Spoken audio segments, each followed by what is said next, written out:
What a lovely title theme. Hello everyone. I am Andrew Dornan, also known as Dwellgun here on YouTube. Today is the bonus episode for Let's Play Super Mario Galaxy Luigi Edition. In the previous episode, we did Galaxy Reactor. We did that like a second time. We didn't get a true grand star. We got a clear star.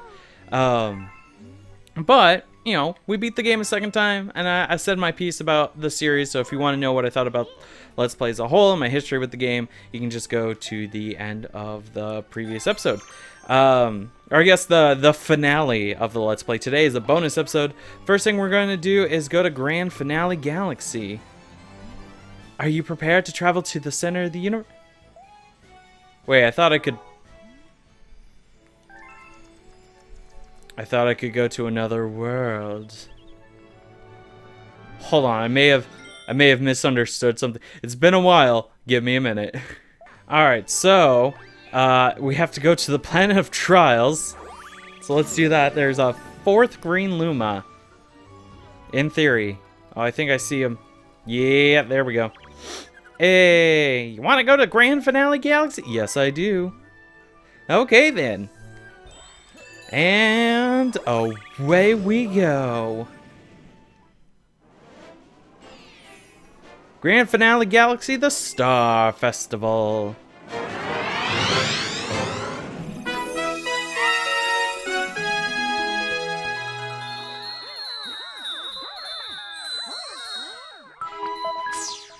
It sounds so peaceful and lovely, and we have 100 purple coins to get. And you know what? I think I'm just gonna stay silent.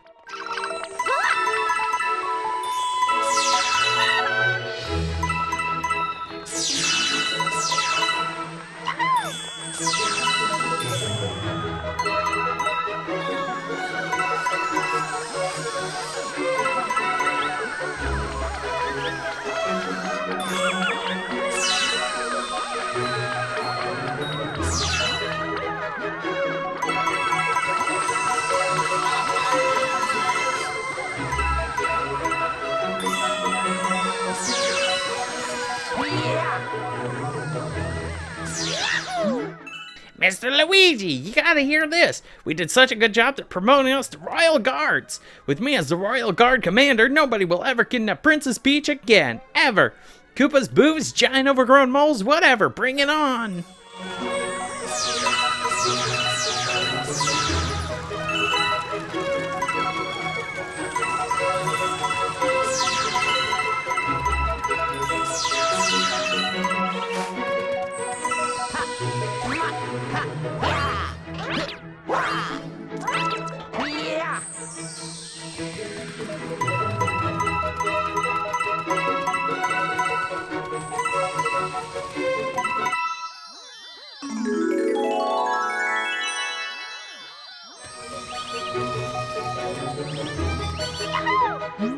Luigi, there's a congratulations letter here for you. Do you want it? Yes, I do. I sent a letter to the Wii message board, so look out for it.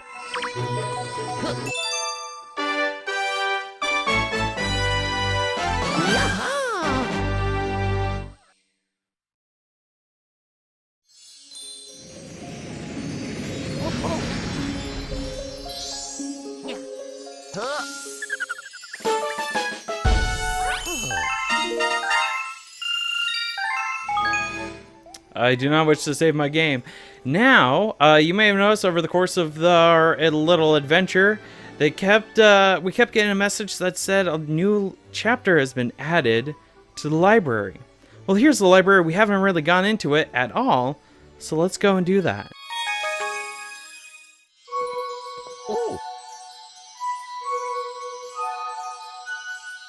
Let us begin.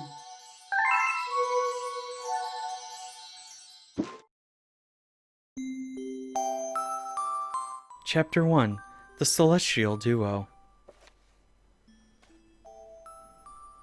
Our story begins a very, very long time ago with a young girl. One day, this girl spotted a rusted spaceship holding a small star child. "What's your name? Are you lost?" the girl asked the star child. I'm Luma, and I'm waiting for Mama. She's coming for me on a comet, said the star child, who had been waiting day and night. Don't worry, I'll wait with you, the little girl promised Luma. At nightfall, the little girl borrowed her father's telescope and peered into the sky. She looked and looked, but she saw nothing. Hours turned into days and then years, but still the sky revealed nothing. Finally, the little girl sighed and said to Luma, "If we stay here looking much longer, I'll be an old lady soon." But then she had an idea. "Why don't we go out there and find your mother ourselves?" The girl and the Luma fixed up the rusty spaceship, and then the two set sail into the starry sky. And this is how the search for the celestial mother began. Chapter 2, Starbits. Days passed with no sight of the comet or even a single planet, and still asteroids extended for as far as the eye could see. "If I had known it was going to take this long, I would have packed more jam," said the little girl above the rumble of her belly. Before they left, she had packed all the essentials: telescope, butterfly net, stuffed bunny, bread, milk, jam, and apricot-flavored tea, but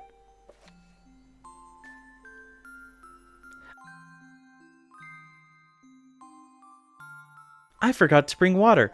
At this, Luma burst into gales of laughter, and the girl began to pout.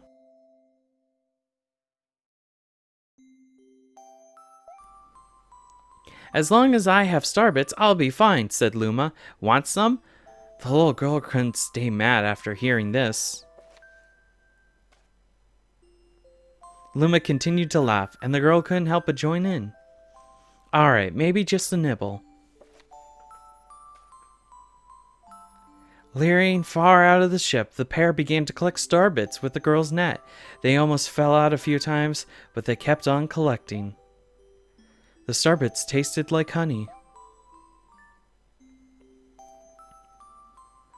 Chapter 3, The Comet. A beam of light pierced through the ship's window. Thinking it was the morning sun, the girl peered through the window, only to find a turquoise blue comet shimmering at her. The little girl shook the sleeping Luma awake and shouted excitedly, "We have to go get that comet." The pair descended on the comet and found it was made of ice. They looked high and low, but Luma's mother was nowhere to be found. Exhausted, the little girl sat down with a flop, utterly unable to take another step. "Look!" Peering down at the icy ground where Luma was pointing, the girl suddenly noticed a cluster of starbits encased in the ice. "Pretty good, huh? Finding starbits is my specialty," said Luma, beaming. "There's ice here, but it's so warm I bet there's water here too." The two decided to stay on the comet for a while. Riding the turquoise comet, the pair continued their search for Luma's mother.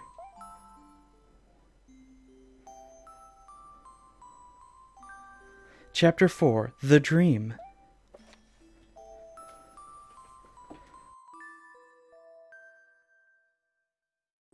One night, the girl dreamed about her own mother. "Where are you going?" she asked her mother's retreating back. Without turning, her mother replied, "Don't fret, dearest. I'm not going anywhere. I'm always watching over you, like the sun in the day and the moon in the night."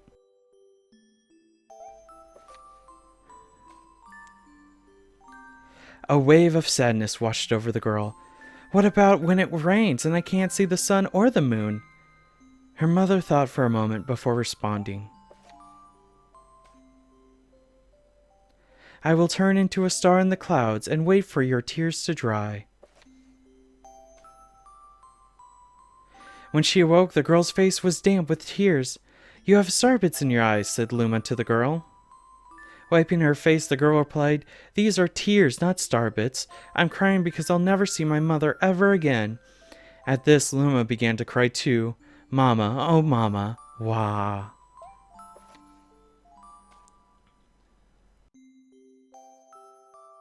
The pair traveled through the starry skies, and though they encountered many other comets, not one of them held Luma's mother. Luma was despondent.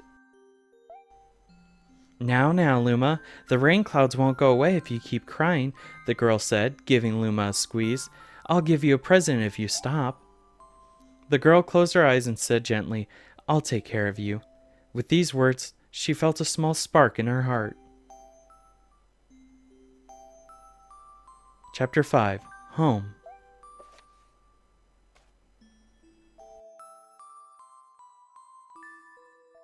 The kitchen will go over here, and the library will go over there, the girl said busily to herself.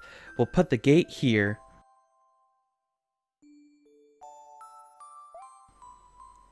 Ever since the girl took Luma under her care, she'd been bustling about at a feverish pace. It's a lot of work, but it's worth it to make a happy home. It turned out that starbits weren't the only things buried in the ice. There were tools and furniture, unlike any they had ever seen, and the girl used them to build a home. Looking at the completed house, Luma remarked, Don't you think it's awfully big for just the two of us? With a library, bedroom, kitchen, fountain, and gate, it was certainly spacious, but still, something seemed to be missing. If only my father, brother, and mother were here, the girl said wistfully. Indeed, the house was too large for its small residence. That night, clutching her favorite stuffed bunny close to her heart, the girl fell asleep in the starship. Chapter 6. Friends. Then one day, while the girl sat sipping tea, a tiny apricot-colored planet appeared on the horizon. From the planet, another Luma of the same color emerged. Do you two know each other? The girl asked the two Lumas gleefully. Despite the girl's excitement, they seemed uneasy. The two Lumas neither drew closer nor backed away from each other. Instead, they just stared. Then one Luma broke the silence. My mama! At once the apricot Luma parroted back, My mama, my mama! My mama, my mama. The two Lumas began to dance around the girl frantically, and neither showed any sign of stopping. The girl was so charmed by this adorable scene that she couldn't help but laugh, and that's when something very strange happened. Suddenly, more Lumas began to pop out from the apricot planet. They were different colors, but they all shouted the same thing, My mama, my mama. The sight of all the shouting Lumas only made the girl laugh harder. What am I going to do with all these children? The Lumas just stared blankly as she doubled over laughing. I guess we'll have to name each and every one of you. Tomorrow, once she had finished naming them all, she would begin moving all the Lumas into the new house. Chapter 7. The Telescope. After seeing their 100th comet, a sudden thought popped into the girl's head. I wonder if my home planet is still as blue as it was. That's when she remembered her father's telescope.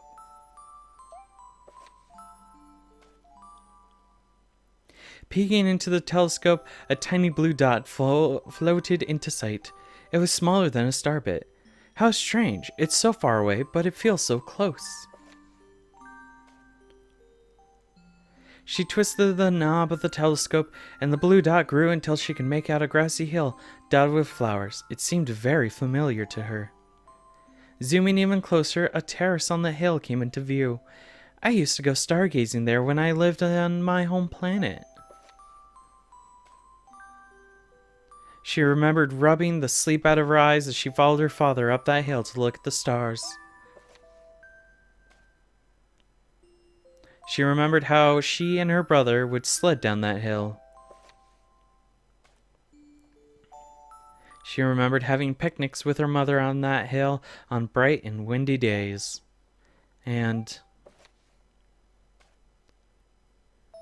I want to go home. I want to go home right now. The girl burst into tears, and the Lumas didn't know what to do. I want to go home. I want to go back to my house by the hill. I want to see my mother.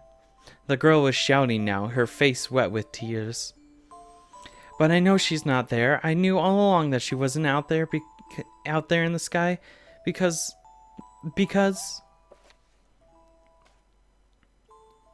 she's sleeping under the tree on the hill. The girl's cries echoed through the stars, and a hush fell over the area.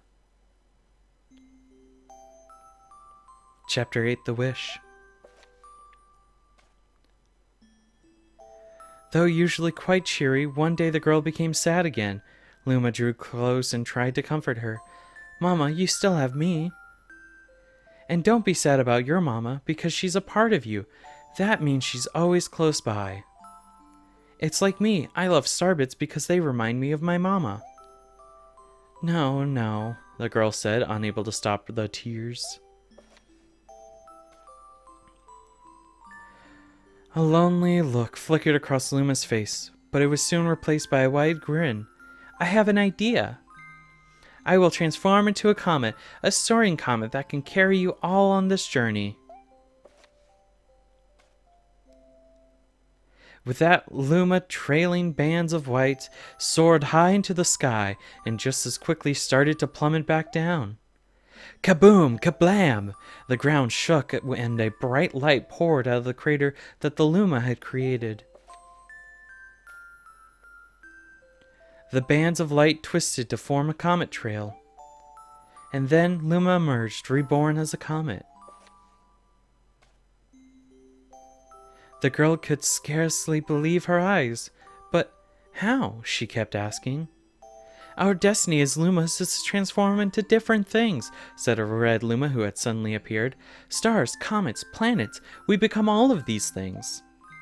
When I grow up, I want to become a star that makes someone special smile, said a green Luma. A blue Luma chimed in. That Luma turned into a real cutie of a comet, didn't he? All of the Lumas together said, No more crying, Mama. Thank you, said the girl in a whisper, and she pulled the Lumas close and hugged them. From that day on, starbits no longer fell from the girl's eyes. The comet set forth for the girl's home planet, its long tail blazing proudly behind it. Final chapter. Family. While its many lumas and telescopes, the comet was quite a sight to behold. The girl and the lumas were proud to call it home. At a welcoming party for a new luma, the girl gathered everyone in the kitchen and said in a louder voice than usual, All right, everyone, let's make a cake sprinkled with starbits, and then it will be a star cake. The lumas excitedly began to gather the ingredients. As she watched the Luma scurry about, the girl smiled and thought to herself, This is my family now, and I will stay with them until they're ready to leave the nest, and when they do, I'll see them off with a smile. Because that's what makes a mother happiest. That night, when the girl lay down to sleep, a soft light enveloped her and reminded her of a blue planet she once called home.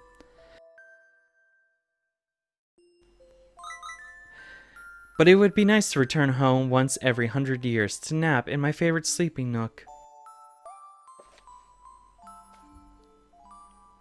The comet carrying the Lumas and the girl continued on its journey to this very day. With more family members in tow than can be counted, it's said that the comet visits the girl's home planet once every 100 years, its proud white tail glittering in the sky. The end. That's all. My story is finished.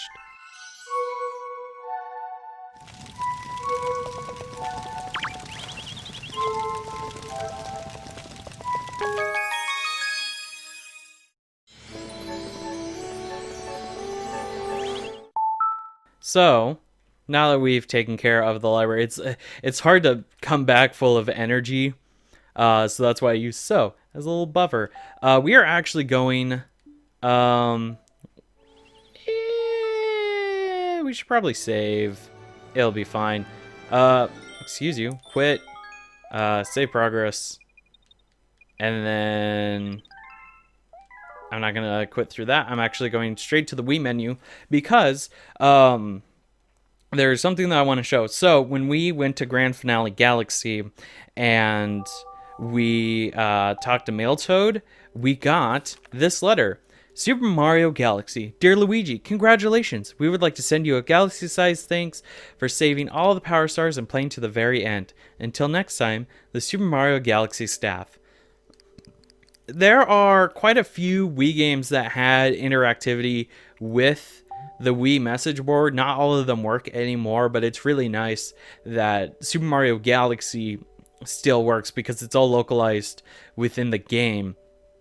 And it sends a letter directly to your Wii message board, which is very nice. But that is going to be it for today. We're actually ending on the Wii home screen, which is actually the Wii U menu. You can see that I've got a couple of homebrew channels. We're just going to tuck those away. We're going to just grab that, put that there. I was trying to figure something out, and I needed homebrew to figure it out. But that was all in the past. But that's going to be it. It's time for your hint for the next two Let's Plays. It's actually going to be one hint for both of them. You know how in this game we went to a bunch of galaxies? Well, these next two games are set in the same galaxy. And we've covered both of the previous entries before. So I just gave you really easy hints because I couldn't think of a really challenging hint. So, same galaxy for both games, and I covered the previous entries on this channel. So, thank you so much for watching, and I'll see you when the trailer drops. Bye-bye.